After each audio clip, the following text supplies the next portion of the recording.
That's called Thanksgiving Day by Dave Brubeck. Love it. Good Sunday morning to you. It's lovely to see everyone here. Sunday before Thanksgiving. Welcome to those who are online. We are Presbyterian Church of the Covenant in Greensboro, North Carolina. You can learn more about us at athinkingchurch.org. You'll see that address below us here. And welcome. We're glad that you're all here. We'll start today with a couple of readings. The first one is a reading from the Psalms. And as I read this, I'm going to ask you to listen both for sort of the grief that's in it, but also the ultimate gratitude that you'll hear in it. We'll be coming back to that during the message today. Hear now these words. How long, O Lord, will you forget me forever? How long will you hide your face from me? How long must I bear pain in my soul and then have sorrow in my heart all day long? How long shall my enemy be exalted over me? Consider and answer me, O Lord my God. Give light to my eyes, or I will sleep the sleep of death. And my enemy will say, I have prevailed. My foes rejoice because I am shaken. But I trusted in your steadfast love. My heart shall rejoice in your salvation.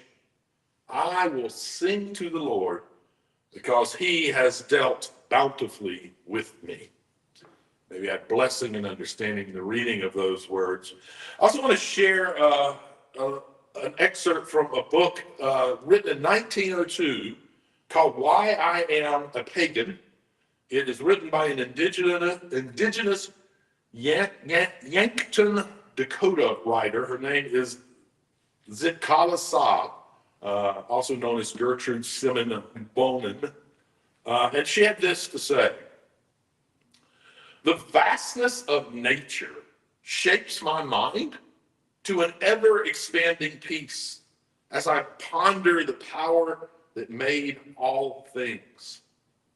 The quiet of the hill, the hush of the wind seems to whisper that the Great Spirit is in everything we see and feel.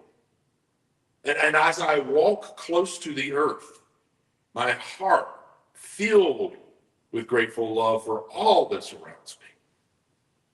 It is there that I find a strength that lifts me above sorrow and teaches me how to live.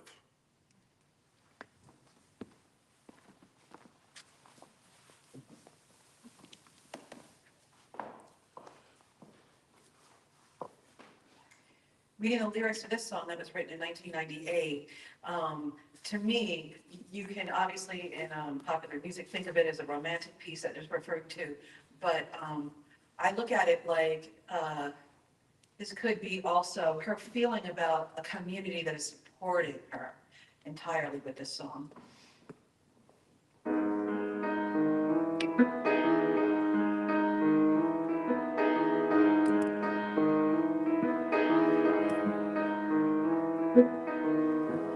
Tea's gone cold and wondering why I got out of bed at all. Morning rain clouds are my window, and I can't see at all. And even if I could, it'd be all gray. But your picture on my wall, it reminds me that it's not so bad. It's not so bad.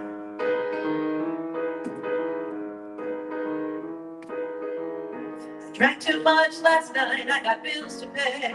My head just feels in pain. I missed the bus and they'll be hell to pay. I'm late for work again, and even if I'm there, they'll all imply that I might not last the day. And then you'll call me, and it's not so bad, it's not so bad. And I want to thank you for giving me the best day of my life. And oh, just to be with you is having the best day of my life.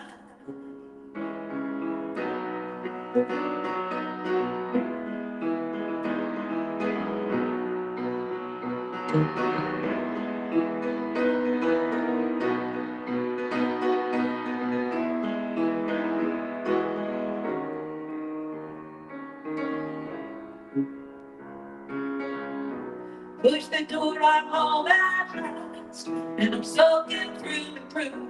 And then you handed me a towel, and all I think is you. And even if my house falls down now, I wouldn't have a clue, because you're near me. And I want to thank you for giving me the best day of my life. No, just to be with you is having the best day of my life.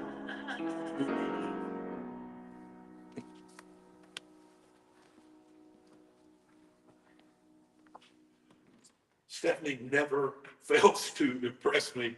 That song, as you'll hear, is the perfect song to go with this message. It's just funny how it's right on the money. So, well, thank you. Well done. My message today is entitled Gratitude That Tells the Truth. Now, I don't know about you, but it seems to me that Thanksgiving sneaks up on us almost every year anymore. One minute we're like easing into fall, trying to, figure out why pumpkin spice is invading every shelf and every food and every beverage in America. And then the next minute, the grocery stores are filled with people who are frantic shoppers trying to get all the right groceries and the pressure to feel thankful on command. It's a strange season, a beautiful one for sure, but also a little complicated and strange.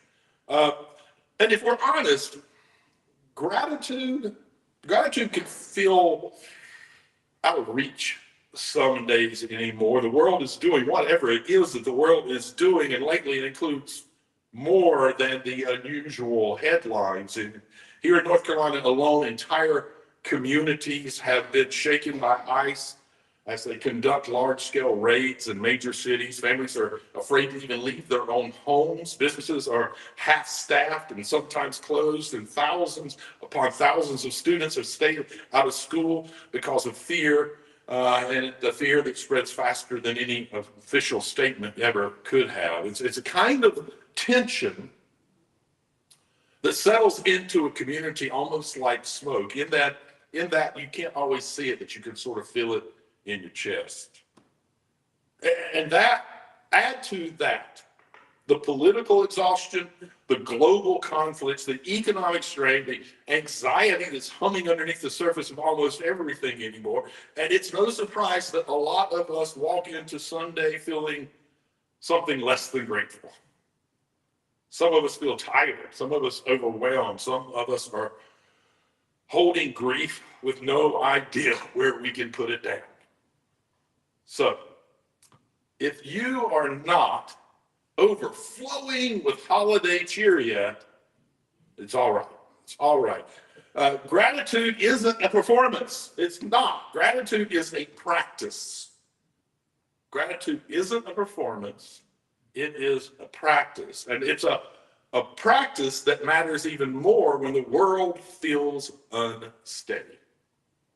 Now, for a lot of us, Thanksgiving came prepackaged with, well, a story. Pilgrims and neat black outfits and large buckles on their head, their hats and their shoes, abundance of food, a peaceful shared meal with indigenous neighbors who conveniently disappeared from the narrative as soon as the pumpkin pie was gone. That story was tidy. It also wasn't honest. It was not an honest story. The real history includes pandemics that devastated indigenous communities long before pilgrims ever set that Thanksgiving table. It includes land that was not empty, alliances that were fragile, power that was uneven, and a centuries-long unfolding displacement and violence that the holiday version never seems to get around to mention.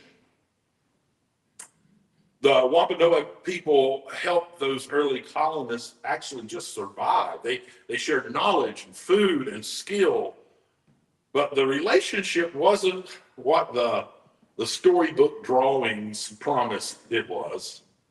The kindness of the indigenous communities did not erase the reality of colonization. And if we're going to talk about gratitude, we have to talk about truth. Gratitude built on a myth can't heal anything. It can't make anything better, but gratitude built on honesty can. Honesty will not ruin Thanksgiving, I promise. It redeems it.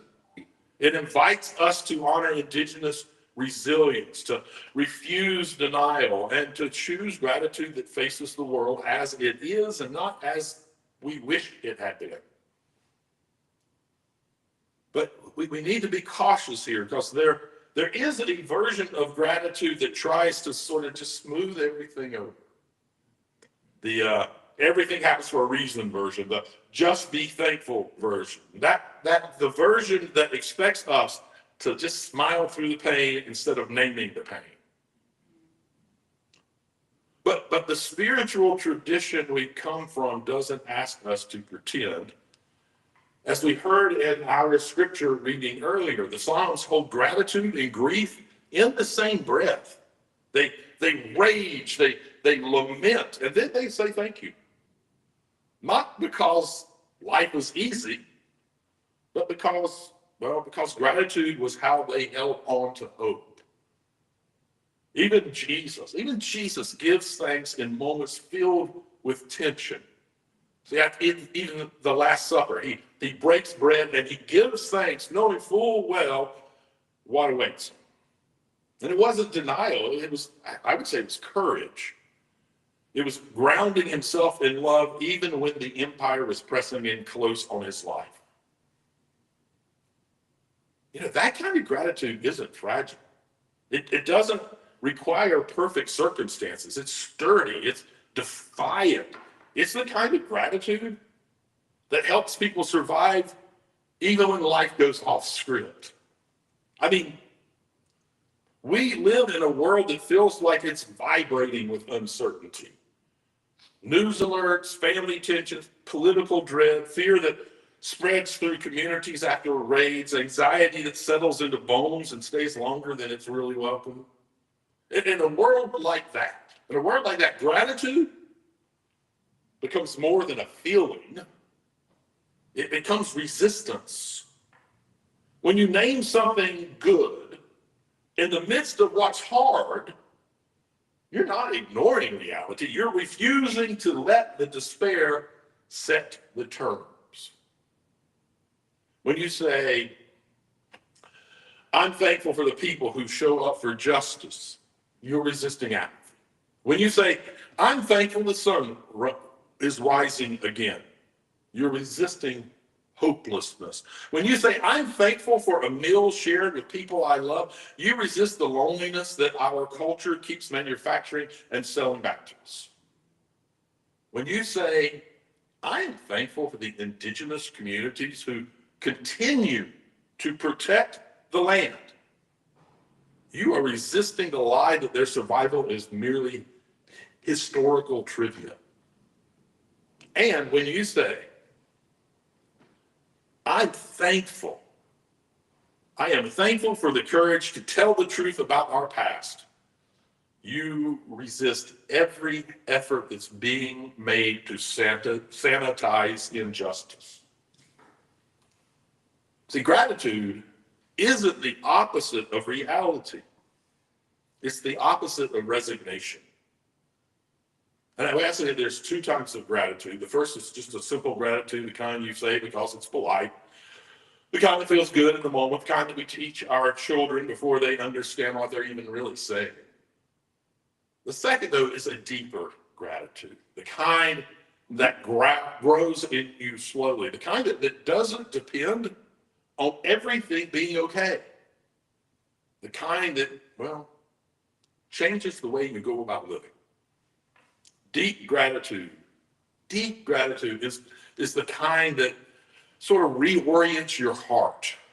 It affects how you vote, how you speak, how you treat strangers, how you respond to injustice, how you keep going when life gets complicated.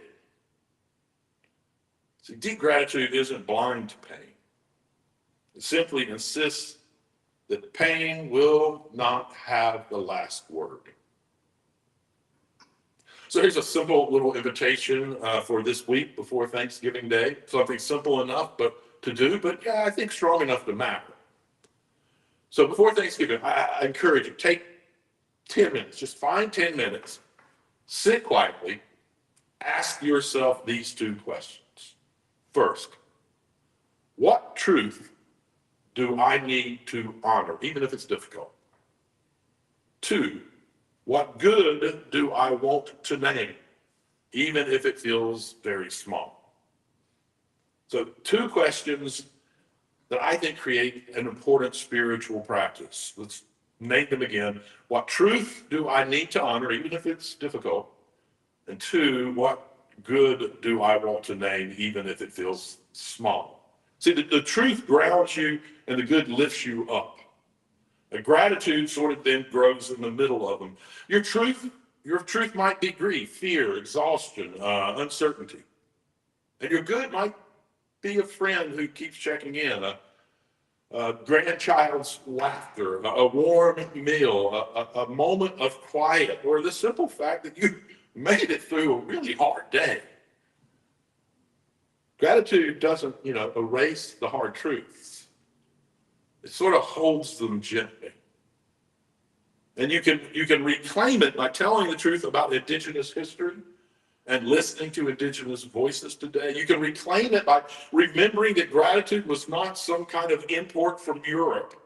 Indigenous communities have been practicing deep reciprocal gratitude for generations upon generations. Gratitude that connects with giving with responsibility, receiving with a commitment to return the care, blessing with action.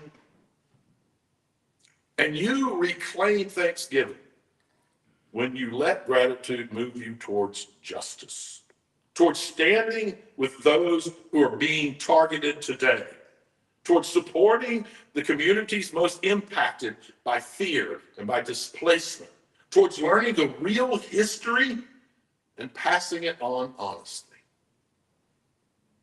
The holiday doesn't have to stay this kind of make-believe myth that we were taught it was. It can become a moment of grounding, a moment of truth-telling, a moment of recommitment to the kind of world that love keeps calling us to build.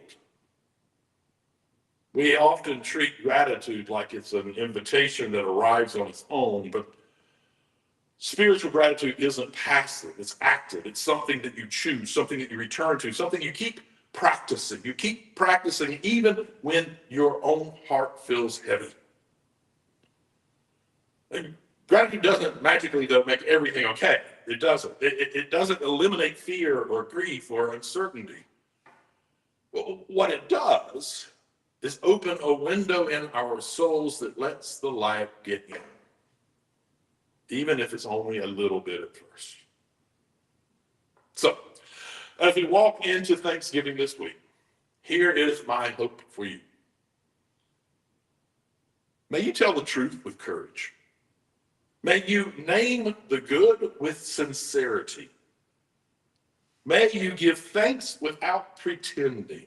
May you feel the strength of love holding you steady. And may your gratitude become a force that pushes back against despair and pulls you towards justice. Because the world is stunning and heartbreaking and worth every bit of our attention and care. And gratitude, honest gratitude, well, it reminds us why it's worth every bit of our attention and care.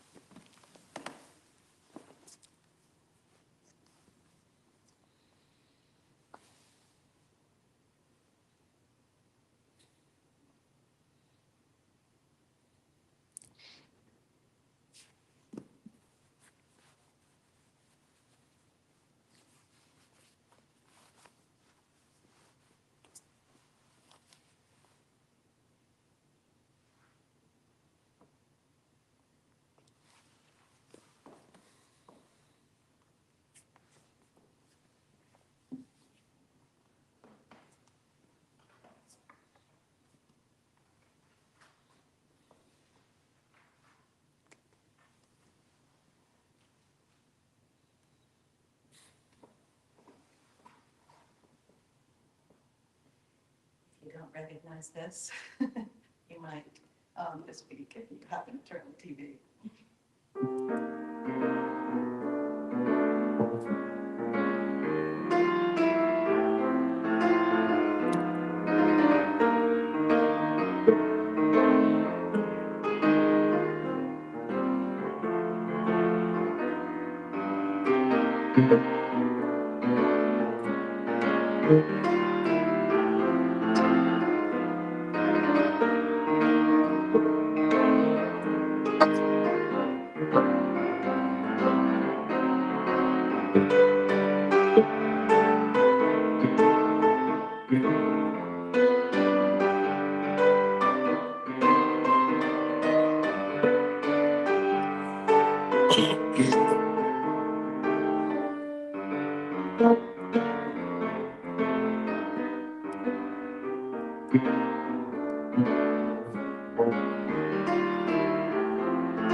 That's the great pumpkin waltz.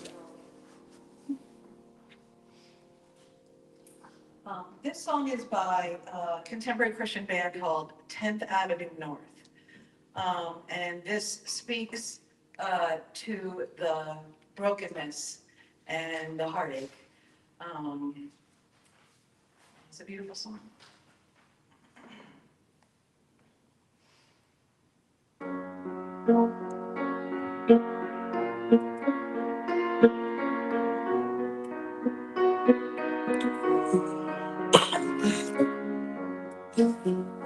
I'm tired, I'm worn, my heart is heavy from the working days. To keep on breathing, I've made mistakes, I've let my hope fail. My soul feels crushed by the weight of this world, and I know that you can give me rest. So I cry out with all that I have left. Let me see redemption win. Let me know the struggle ends. You can mend a heart that's frail and torn. Wanna know a song can rise from the ashes of a broken life, and all that's dead inside can be reborn. 'Cause I'm worn.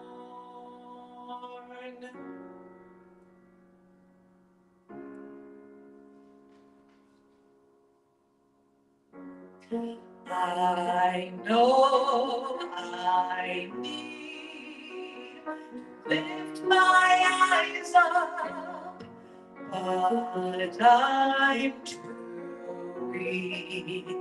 Life just won't let up. And I know that you can give me rest. So I cry out with all that I have left. Let me see redemption.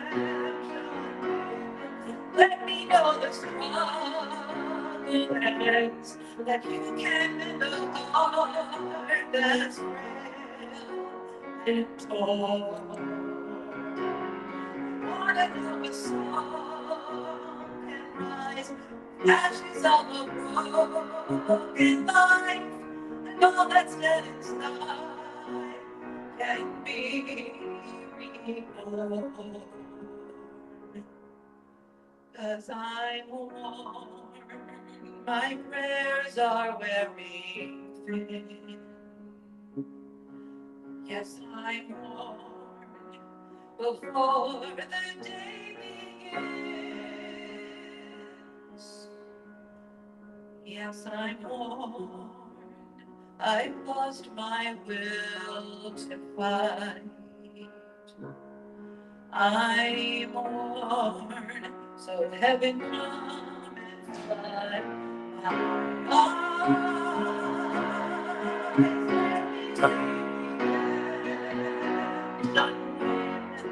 Let me know the struggle ends, that you can mend a heart that's frail and torn. I know a song can rise from the ashes of a broken life, and all that's dead inside can be reborn. All that's dead inside will be reborn. Though I'm born.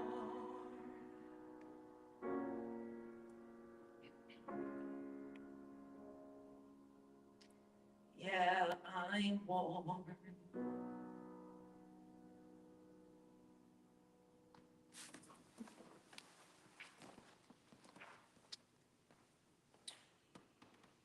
Let's bow our heads together. We arrive in this moment with whatever our hearts are holding.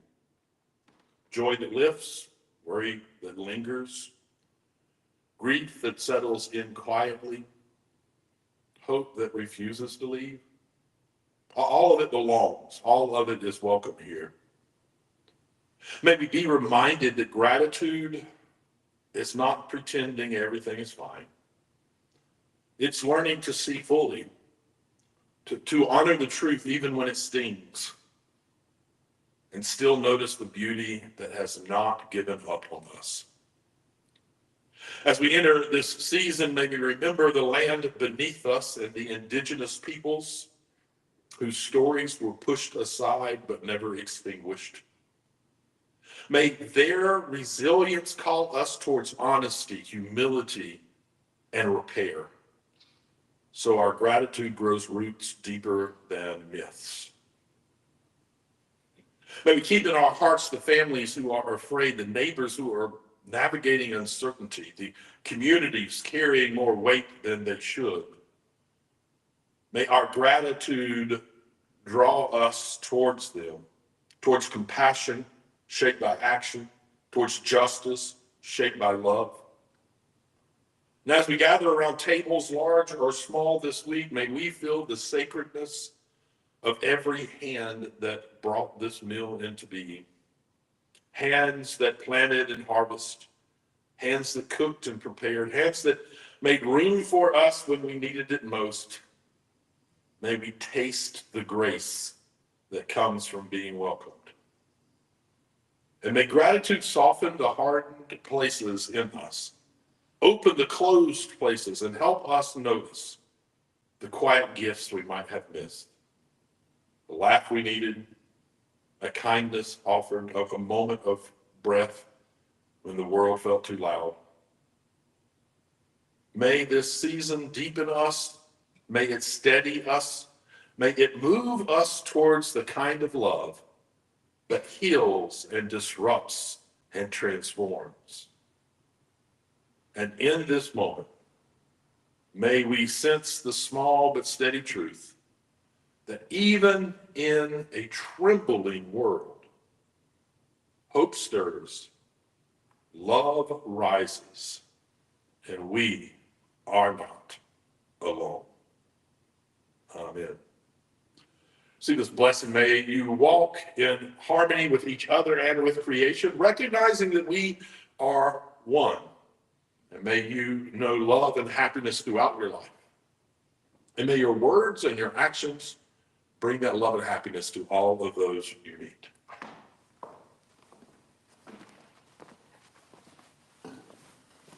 A song by Johnny Cash.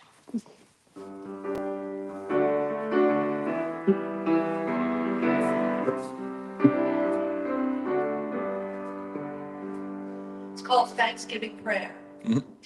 We've come to the time in the season when family and friends gather near to offer a prayer of thanksgiving for blessings we've known through the years, to join hands and thank the Creator.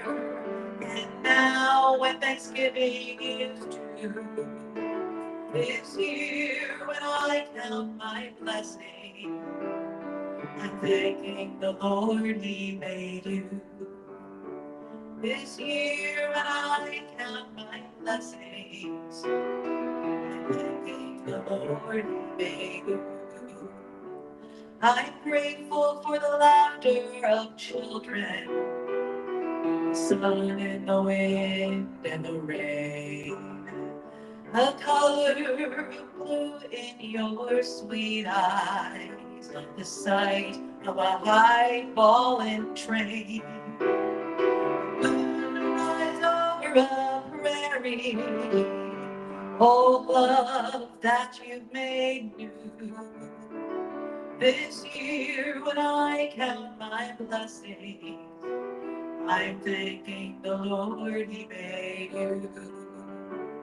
This year when I count my blessings, I'm thanking the Lord He made you.